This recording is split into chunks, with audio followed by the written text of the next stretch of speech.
Previous వీడియోలో నా political entry గురించి మాట్లాడుకున్నాం కదండి. ఈ వీడియోలో నేను నా సపోర్టర్స్‌కి ఏ విధంగా నేను ఆర్థికంగా హెల్ప్ చేయబోతున్నాను, నా దగ్గర ఉన్న 30 కోట్లతో పాటు ఇంకొంత డబ్బు ఎక్కడి నుంచి తేబోతున్నాను, ఎలా తేబోతున్నాను, అండ్ ఏమేమి చేయబోతున్నాను, అండ్ ఈ ఎమ్మెల్యేగా అయ్యే విధానంలో అండ్ ఎమ్మెల్యేగా అయిన తర్వాత కూడా ఈ రాజమండ్రి సిటీ నియోజకవర్గంలో నేను నా సపోర్టర్స్‌కి ఏ విధంగా ఆర్థికంగా హెల్ప్ చేయబోతున్నాను, అండ్ ఈ ప్లాన్ అంతా ఏ విధంగా వర్కౌట్ అవుతుంది అన్నది ఈ వీడియోలో డిస్కస్ చేద్దాం. మీరు కూడా టీడీపీకి వెనకాల కానీ, జనసేన వెనకాల కానీ, వైఎస్ఆర్సీపీలో ఉన్న నాయకుల వెనకాల కానీ తిరుగుతున్నట్లయితే వాళ్ళు మీటింగ్లకి మీకు ఇచ్చే రూ. 200 నుంచి రూ. 1000 మధ్యలో మనీ కానీ, దాంతోపాటు ఇచ్చే బిర్యానీ కానీ, దాంతోపాటు మీరు వైన్ షాప్లో మీకు ఇష్టమైన బీర్ కానీ, విస్కీ కానీ మీకు ఇస్తారు కదా.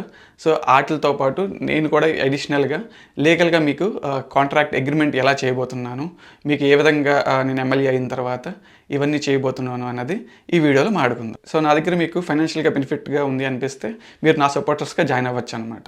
మీరు నా సపోర్టర్స్గా జాయిన్ అవ్వాలంటే నా ఇన్స్టాగ్రామ్ ఐడిలో నాకు మీ ఈపీఐసి నెంబర్ని, అంటే మీ ఓటర్ ఐడి నెంబర్తో మెసేజ్ చేయండి. సో మీరు రాజమండ్రి సీట్లో మీ ఓటు ఉంది అని తెలిసిన తర్వాతే, వెరిఫై చేసిన తర్వాతే మిమ్మల్ని మా గ్రూప్లో జాయిన్ చేసుకోవడం జరుగుతుంది. హలో యూట్యూబ్, అందరూ ఎలా ఉన్నారు? నా పేరు Shiva and welcome to my channel Shiva free spirit. నేను 2029లో రాజమండ్రి సిటీ నియోజకవర్గం నుంచి ఎమ్మెల్యేగా ఇండిపెండెంట్ అభ్యర్థిగా పోటీ చేయబోతున్నానండి. సో ఇందులో భాగంగా 50 వార్డులకి 50 ఇన్ఛార్జీలు నియమించడం జరిగింది. వాళ్ళే తర్వాత కార్పొరేటర్స్ అవుతారనమాట. సో వాళ్ళకి నేను అగ్రిమెంట్ ఆల్రెడీ లీగల్గా నోటరీ చేసి ₹100 ప్రామిసరీ నోట్ మీద ఇచ్చింది ఏంటంటే, వాళ్ళందరికీ నేను ఎమ్మెల్యే అయిన తర్వాత వారిని కార్పొరేటర్గా గెలిపిస్తానని, అంతేకాకుండా నేను 2029లో ఎమ్మెల్యే అయిన తర్వాత నా ప్రమాణ స్వీకారం అయిన తర్వాత నా 50 మంది కార్పొరేటర్లకి కొత్త క్రీటా కారు, అలాగే ఒక 2 BHK అపార్ట్మెంట్ ఇవ్వబడుతుందన్నమాట. సో దీనికి నాకు వచ్చిన ఇన్స్పిరేషన్ ఎప్పుడంటే, CBN 2014లో విన్ అయిన తర్వాత అందరికీ టాటా సుమో గిఫ్ట్ ఇచ్చారు కదా. సో అక్కడ నుంచే దీన్ని ఇన్స్పిరేషన్గా తీసుకోవడం జరిగింది. సో అలాగా నా సపోర్టర్స్లో ఫస్ట్ లెవెల్ భాగమైన 50 మంది కార్పొరేటర్లకి, అదే 50 మంది ఇన్ఛార్జ్కి ఒక క్రీటా కారు, ఒక హౌస్ ఇవ్వబడుతుంది అనమాట. హౌస్ వచ్చి 1 కోటి వాల్యూ ఉంటుంది, అలాగే క్రీటా వచ్చి 20 లక్షలు. సో 1,20,00,000 వారికి ఆర్థికంగా ఇనీషియల్గా ఎమ్మెల్యే అయిన వెంటనే వాళ్ళు లబ్ధి పొందుతారనమాట. అంతేకాకుండా ఈ 50 మంది కార్పొరేటర్లకి ఒక్కొక్క వార్డుకి ఇంకొక 50 మంది వాలంటీర్లు ఉంటారండి. సో 50 మంది వాలంటీర్లు ఆ వార్డులో ఉన్న వాటర్స్ యొక్క ప్రాబ్లమ్స్ని తెలుసుకోవడం, ఆ ప్రాబ్లమ్స్కి ఏ విధంగా ఎఫిషియెంట్గా దాన్ని సాల్వ్ చేయాలి, ఏ విధంగా చేయాలనేది ఫ్రీగా చేస్తారనమాట. ఇక్కడ ఎలాంటి అది మనం వాటర్స్ దగ్గర నుంచి వసూలు చేయం. బట్ ఈ 50 మందికి ఈ సేవలు, అంటే వాళ్ళు ఫ్రీ టైంలో చేసే సేవల కోసం నేను ఎవ్రీ మంత్ ₹5,000 వాళ్ళ అకౌంట్లో డిపాజిట్ చేస్తానన్నమాట. సో ఇలాగ 50 వార్డులకి, ప్రతి వార్డుకి ఒక 50 మంది ఉంటారండి. సో అలాగా మా విభాగంలో సెకండ్ లెవెల్లో 2,500 మంది వాలంటీర్స్ ఉంటారండి. సో వాలంటీర్స్ ప్రతి మంత్ సో ₹5,000 చొప్పున వాళ్ళ ఫ్రీ సర్వీసెస్కి ఇవ్వబడుతుంది అనమాట. సో అలా నెలకి నాకు వచ్చే ఖర్చు 1,25,00,000 దాకా పడుతుందండి. ఈ 2,500 మందికి 5,000 చొప్పున వాళ్ళకి మంత్లీ శాలరీ పే చేయడానికి. సో ఈ 2,500 మందిలో ఎవరు ఉంటారంటే, LLB చదివిన లాయర్స్ ఉంటారండి, డాక్టర్స్ ఉంటారండి, అలాగే ఇంజనీర్స్ ఉంటారు, సాఫ్ట్వేర్ ఇంజనీర్స్ ఉంటారు, అలాగే రోడ్ షేర్ యాప్స్లో డ్రైవ్ చేసే డ్రైవర్స్ కానీ, జొమాటో డ్రైవర్స్ కానీ, వీళ్ళందరూ ఇందులో భాగంగా ఉంటారండి. సో వాళ్ళు చేసే పనితో పాటు డైలీ వాళ్ళు చేసే ఫుల్ టైం జాబ్తో పాటు ఇది సోషల్ సర్వీస్గా కార్పొరేట్ సోషల్ రెస్పాన్సిబిలిటీ అని చెప్పి ఏదైతే కంపెనీలు ఉన్నాయో ఆ కంపెనీల నుంచి కొంత డొనేషన్ తీసుకొని పబ్లిక్ సర్వీసెస్కి ఆ సేవలకు ఉపయోగిస్తారు కదండి. ఉదాహరణకి మన దగ్గర ఉన్న ఆంధ్ర మిల్ దగ్గర నుంచి సోషల్ రెస్పాన్సిబిలిటీ కింద, అంటే సోషల్ కార్పొరేట్ రెస్పాన్సిబిలిటీ కింద వచ్చిన ఫండ్స్ని మనం చలివేంద్రాలు, కూల్ వాటర్ ప్లాంట్స్ అవి మనం ఏర్పాటు చేసుకున్నాం. బట్ ఆ నిధులతో ఇంకా మెరుగైన సేవలు చేయొచ్చండి. సో అదేవిధంగా మనం కూడా ఈ 2,500 మందితో వాళ్ళు చేసే ఫుల్ టైం జాబ్స్ ఏవైతే ఉన్నాయో, లాయర్ కింద పనిచేస్తూ ఉన్నవారు కానీ, డాక్టర్ కింద పనిచేస్తున్న వారు కానీ, టీచర్స్ కింద కానీ, సాఫ్ట్వేర్ ఇంజనీర్స్ కింద కానీ, రైడ్ షేర్ యాప్స్, జొమాటో కానీ, గ్రోసరీస్ డెలివరీ చేసే యాప్స్లో కానీ చేసే వాళ్ళందరూ ఇందులో భాగంగా ఉంటారండి. సో వాళ్ళు చేసే ఫుల్ టైం జాబ్తో పాటు ఇది అడిషనల్గా 5,000 మనం ఇస్తామన్నమాట. సో ఇలాగా ఈ 2,500 మంది మిషనరీ నడపడానికి నెలకి 1,25,00,000 దాకా అవుతుందండి.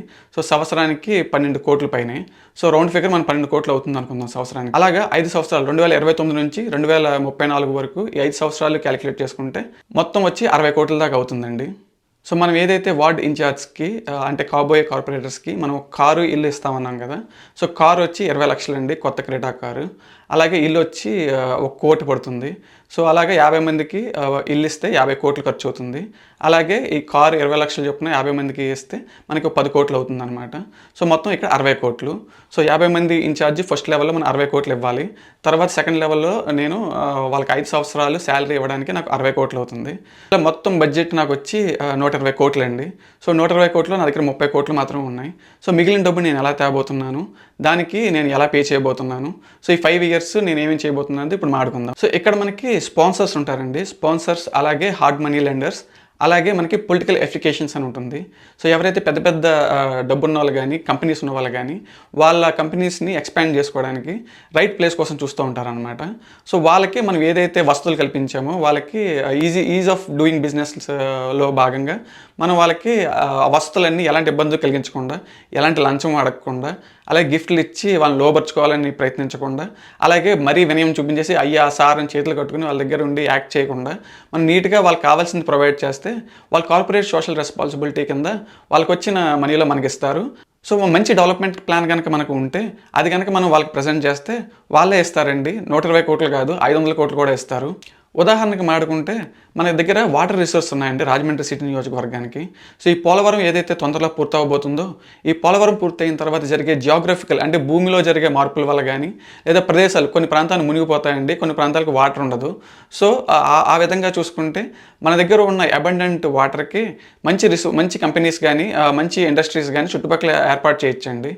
ఆ చేయబోయే అభివృద్ధికి, ఆ చేయబోయే డెవలప్మెంట్కి మనకున్న ఆలోచనల్ని మనం కార్పొరేట్స్తో షేర్ చేసుకుంటే పబ్లిక్ ప్రైవేట్ పార్ట్నర్షిప్ కింద వాళ్ళే ఇన్వెస్ట్ చేస్తారండి మన పొలిటికల్ క్యాంపెయిన్లో. అంతేకాకుండా పబ్లిక్ ఫండ్ రైజింగ్ ద్వారా కూడా ఈ మనీని మనం కలెక్ట్ చేయొచ్చు. ప్రస్తుతానికి నేను ఎలాంటి డొనేషన్లు అడగట్లేదండి. ప్రస్తుతం నాకున్న మనీతో, నాకున్న తెలిసిన ఫ్రెండ్స్తో నేను కార్పస్ మనీని కూడబెట్టి ఈ 120 కోట్లు సర్దుబాటు చేసుకోవాలని ప్లాన్ చేస్తున్నా. సో ఆ 120 కోట్లని ఎలా ఖర్చు పెట్టాలో కూడా ఈ వీడియోలో మీతో మాట్లాడా. సో మనం మనీ లెండింగ్ తీసుకుంటే వాళ్ళు ఫ్రీగా ఎవరు కదండి, వాళ్ళకి వడ్డీ పే చేయాలి. సో వాళ్ళు ఎక్కువ మొత్తం తీసుకుంటున్నప్పుడు వడ్డీ తక్కువగానే ఉంటుంది. సో బ్యాంకు వడ్డీ ప్రకారం మనం 5% నుంచి 10% వరకు యాన్యువల్ ఏపీఆర్ కింద తీసుకోవచ్చు. సో ఫర్ ఎగ్జాంపుల్ 10% తీసుకున్నాం అనుకోండి, 90 కోట్లకి మనం 9 కోట్లు ఎవ్రీ సంవత్సరం కట్టాలి. అలాగా వడ్డీ వచ్చి 5 సంవత్సరాల్లో 45 కోట్లు అవుతుందండి. సో 45 కోట్లు 90 కోట్లు కలిపి నేను ఇంట్రెస్ట్తో ప్రిన్సిపల్ అమౌంట్ 90 కోట్లు, ఇంట్రెస్ట్ 45 crores కలిపి నేను ఎవరైతే అప్పు ఇచ్చారో వాళ్ళకి కట్టాలన్నమాట 5 సంవత్సరాల తర్వాత.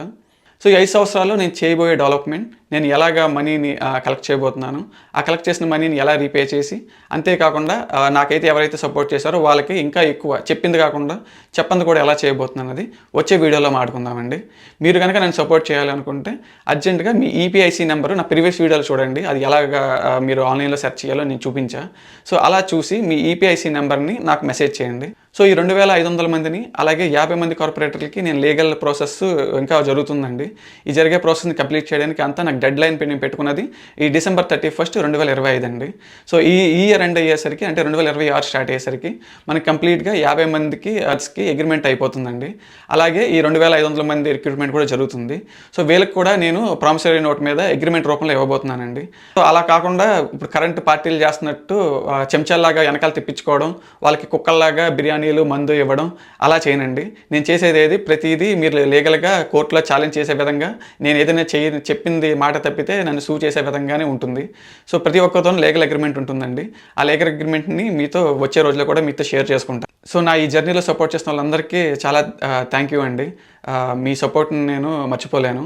అండ్ ఈ వీడియోకి మరింత అండి. వచ్చే వీడియోలో మరిన్ని విషయాలతో మళ్ళీ కలుద్దాం.